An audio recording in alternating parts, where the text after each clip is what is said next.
As we have mentioned, the psychophysiological centers coordinate specific functions of the human machine. Although they penetrate the entire organism, they have a base on the physical body.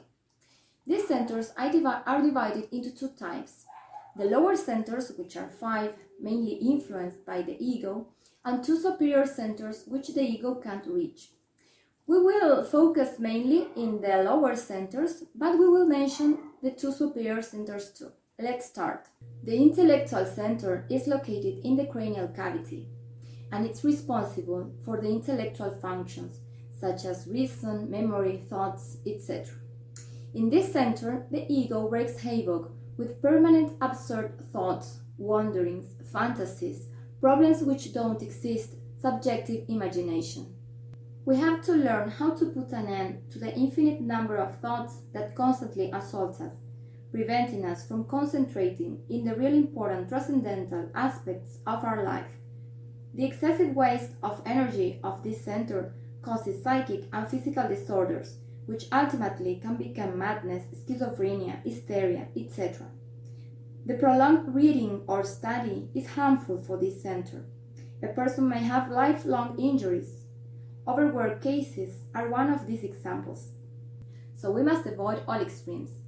We have to balance reading and studying with action and emotion. For example, after studying, we have to walk around, do physical exercise, listen to soft music, breathe deeply, etc.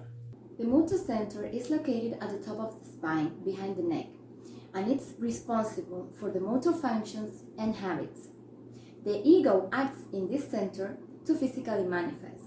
That's why it's important to discover ourselves, to study the way we behave, our reactions, the way we interact with others, etc. We need to discover the inner mechanisms, how they manifest through our body in different situations, and understand them. For example, fashion is one of them, as well as imitation. We imitate how certain people that we admire speak. We use their expressions or dress like them, etc. Observing our routine, we can discover how different egos makes us constantly repeat the same actions, the same mistakes.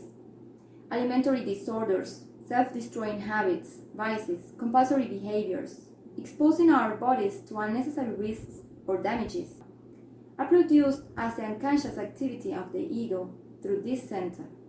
The abuse of the activity of the motor center leads to the detriment of the organs of the physical body or to the partial or total disability of the organism. Very hard physical job can cause all kinds of injuries and the exhaustion of this center with its corresponding consequences. We must practice cleanliness, adequate nutrition, balanced physical activity, sports that don't damage our physical body, etc.